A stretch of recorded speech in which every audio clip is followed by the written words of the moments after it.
السلام علیکم ناظرین کرام، نئی ویڈیو میں آپ کو خوش آمدید کہتے ہیں۔ چیئرمین پی ٹی آئی کی جانب سے دھڑا دھڑ ملاقاتوں کا سلسلہ جاری ہے۔ کل رات گئے دو اہم ترین ملاقاتیں ہوئی ہیں۔ کس طرح سے برف پگھلانے کی کوشش کی جا رہی ہے، فوج اور پی ٹی آئی کے درمیان سرد مہری کو کم کرنے کی کوشش کی جا رہی ہے۔ نظام بدلو پاکستان بدلو، اس نعرے کے ساتھ پی ٹی آئی نے الیکشن میں اترنے کا فیصلہ کیا ہے۔ دوسری جانب سپریم کورٹ ججز میں پھڈا شدت اختیار کر چکا ہے۔ قاضی فائز عیسیٰ نے رات گئے اہم ترین خط کا اہم ترین جواب دے دیا ہے۔ اس خط کا جواب بھی آپ کے سامنے رکھیں گے، اور قاضی صاحب کے اس جواب کے بعد جواب الجواب جو سپریم کورٹ کی اپنی ویب سائٹ پر سپریم کورٹ کے پریکٹس اینڈ پروسیجر ایک مینول ہے، اس کے تناظر میں اس کا جواب بھی آپ کے سامنے رکھیں گے۔ جبکہ بلاول بھٹو اس وقت بڑے ایکٹیو ہو رہے ہیں۔ انہوں نے اس وقت نواز شریف کو کافی رگڑا لگایا ہے۔ کیا یہ ہاتھی کے دانت کھانے کے اور دکھانے کے اور ہیں؟ معاملہ کیا ہے، اس پر بھی بات کریں گے۔ ظاہر ہے وہ بھی بینیفیشری تھے اس نظام کے، اس سسٹم کے، اور مزے لیتے رہے، حکومت کے وزارتوں کے دورے کرتے رہے، اور اب آ کے عوام کی آنکھوں میں کیا دھول جھونکی جا رہی ہے، پیپلز پارٹی کرنا کیا چاہ رہی ہے، اور بلاول کے ذہن میں اس وقت کیا ہے، اس پر بھی بات کریں گے۔ ناظرین کرام، نعیم حیدر پنجوتھا نے ابھی ایک فہرست جاری کی ہے، کیونکہ اسلام آباد ہائی کورٹ سے کل نواز شریف کو بڑا بہترین اور تیز انصاف فراہم کیا گیا۔ چیف جسٹس اسلام آباد ہائی کورٹ جسٹس عامر فاروق تاریخ رقم کر رہے ہیں اتنا بہترین انصاف فراہم کرنے کی۔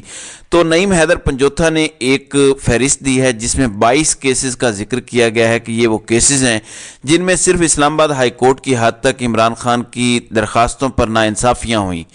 نمبر 1، توشہ خانہ کیس میں بار بار کیس اسی جج کو ریمانڈ کرنا جس پر عمران خان کو اعتماد نہیں۔ نمبر 2، 9 مئی کو عمران خان کے اغوا کو قانونی قرار دینا۔ نمبر 3، سائفر کیس کی ضمانت کی درخواست پر لیٹ فیصلہ دینا اور پھر فیصلے کو محفوظ کر لینا اور 11 دن بعد فیصلہ سنانا اور بغیر کسی قانونی جواز کے ضمانت کو خارج کرنا۔ نمبر 4، سائفر کیس میں مقدمے کے اخراج اور ٹرائل کو روکنے کی درخواست لیٹ فیصلہ سنانا اور پھر کوئی قانونی پہلو نہ دیکھنا اور درخواستیں خارج کر دینا۔ نمبر 5، ٹیریان وائٹ کیس میں 2 ججز نے فیصلہ عمران خان کے حق میں دے دیا جبکہ عامر فاروق نے ابھی تک اس پر دستخط نہیں کیے۔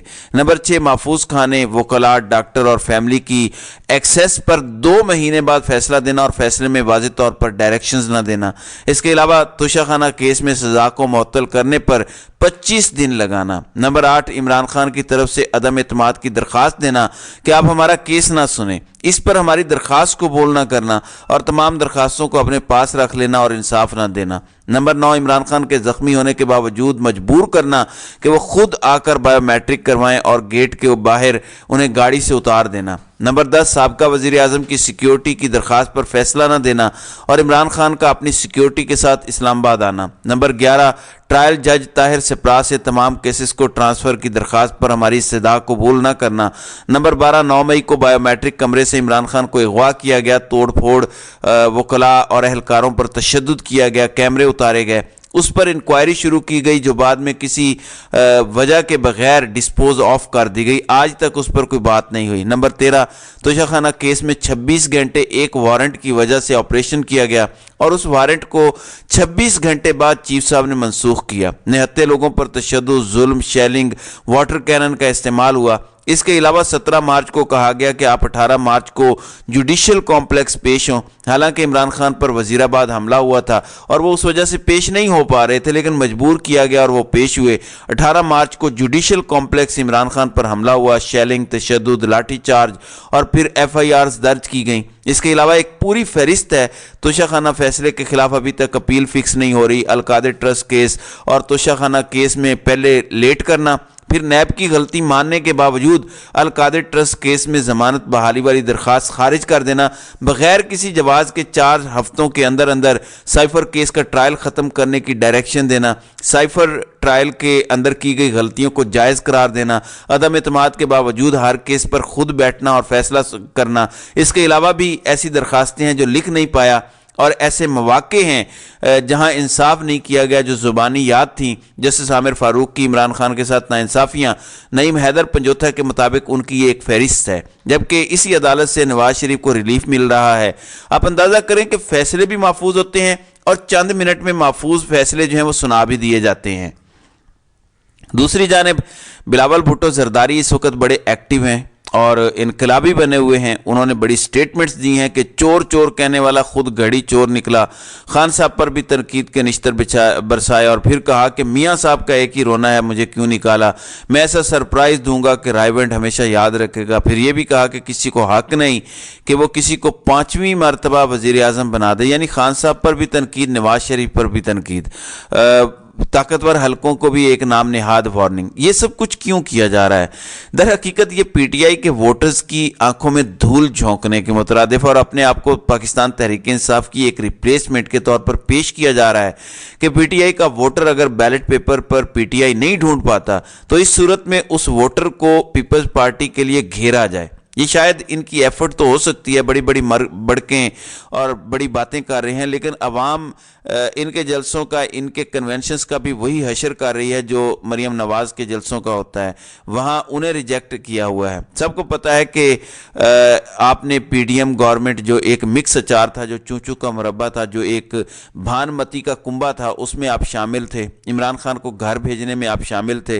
फिर वजारतें भी आपने ली, मज़े भी आपने उड़ाए, आपने सारे प्रोटोकॉल्स लिए, फिर इलेक्शन कमीशन ने इनके कहने पर बड़े बड़े तबादले भी किए। तो सब कुछ इनकी हिमा पर हो रहा है, लेकिन आप प्रिटेंट करना चाहते हैं कि आप इनकलाबी हैं। यूं लग रहा है कि आले शरीफ से शायद बाप बेटे ने भी सीख लिया है कि गुड कॉप बैड कॉप बनो। नवाज शरीफ इनकलाबी, शहबाज शरीफ पालशी, तो अब शायद अब बिलावल ने इनकलाबी बनने का फैसला किया है, जबकि जरदारी साहब मुफाहमत के नाम पर सुलो सफाई की बात करते हैं।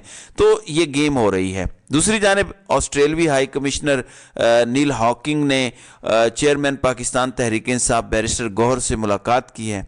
सेनेट में तहरीक इंसाफ के पार्लिमानी लीडर अली जफ़र और मरकज़ी सेक्रेटरी इत्तलाआत रऊफ़ हसन इस मुलाकात में शरीक थे। ऑस्ट्रेलियाई सफारतकार ने मुल्क की मजमूई सियासी और माशी सूरत हाल पर गुफ्तगू की। इस मुलाकात को बहुत अहमियत की नज़र से देखा जा रहा है कि पीटीआई को मंजर नामे पर से तो माइनस किया जा रहा है, लेकिन क्या इंटरनेशनली या आवाम के दिलों से पीटीआई निकल रही है? ये एक बड़ा इंपॉर्टेंट मैसेज है। वहीं दूसरी जानिब ऐवान सदर में अहम तरीन मुलाकात हुई है। सदर मुमलिकत से बैरिस्टर गौहर ने मुलाकात की। सदर मुमलिकत के साथ ये मुलाकात बहुत ज़्यादा अहमियत की हामिल है और इसे एक मुख्तलिफ तनाजुर में देखा जा रहा है। सदर मुमलिकत अपने तई कोशिश करते रहे हैं जितना उनके हाथ में है। गो सदर मुमलिकत बहुत सी जगहों पर बहुत कुछ कर सकते थे, मगर उन्होंने उस तरह दबंग अंदाज में नहीं किया और खान साहब इस बात पर बरहम भी हैं। खान साहब को उनका तर्ज अमल अच्छा नहीं लगा, लेकिन सदर मुमलिकत अभी भी पाकिस्तान तहरीक इंसाफ के लिए नरम गोशा रखते हैं और वो मामलात ठीक कर सकते हैं, ख़ास तौर पर फ़ौज इस्टेब्लिशमेंट और पीटीआई में जो दूरियां हैं उनको कम किया जा सकता है। दूसरी जानिब नाज़रीन कराम, जजिस के दरमियान एक तनाज़ा चल रहा है। आपको पता है कि जस्टिस काजी फायजी साहब पर जस्टिस एजाजुल एहसन का ख़त मंजर आम पर आ चुका है कि किस तरह से बेंच फिक्सिंग कर रहे हैं काजी साहब। काजी फायजी साहब तो ये सब कर रहे हैं। उसके बाद फिर जस्टिस मज़ाहिर अली अकबर नकवी ने भी एक ओपन लेटर लिखा है। वो लेटर पर लेटर लिख रहे हैं, उन पर कुछ उस पर कुछ किया नहीं जा रहा। काजी साहब ने इन चीज़ों का जवाब दिया या नहीं, उनका ख़त, उसके मंदरजात आप ज़रा मुलाहिज़ा करें। काजी फायजी साहब ने सुप्रीम कोर्ट के जस्टिस एजाजुल एहसन को जवाबी ख़त लिख दिया है।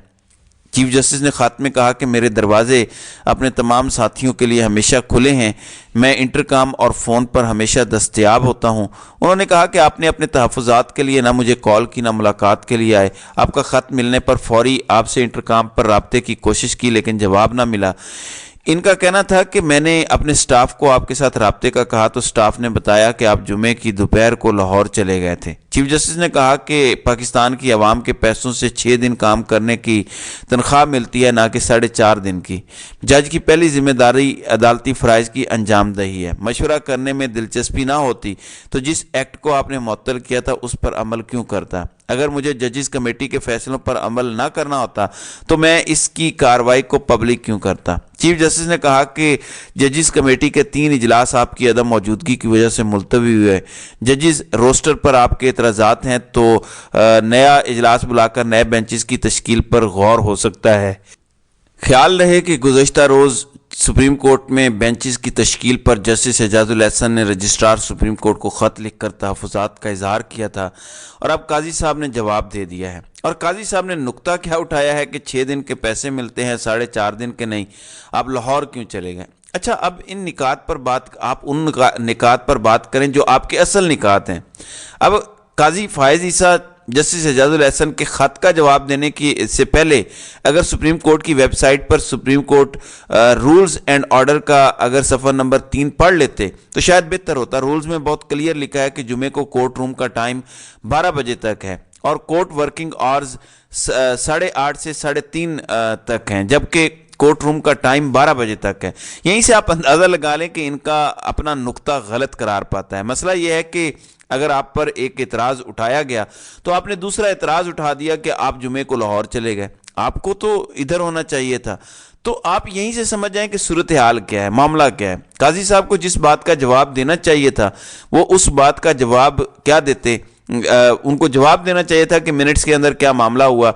इससे उन्होंने गुरेज किया है। तो देखते हैं कि अब ये ऊँट किस करवट बैठता है। अब जस्टिस मुज़ाहिर अली अकबर नकवी ने काजी साहब से हिडन जायदादों पर हिसाब भी मांगा है। तो देखते हैं काजी साहब उनको भी क्या जवाब देते हैं। तो नाज़रीन इकराम, आपकी इस वीडियो के हवाले से क्या राय है? आप अपनी राय का इजहार कमेंट सेक्शन में ज़रूर कीजिएगा।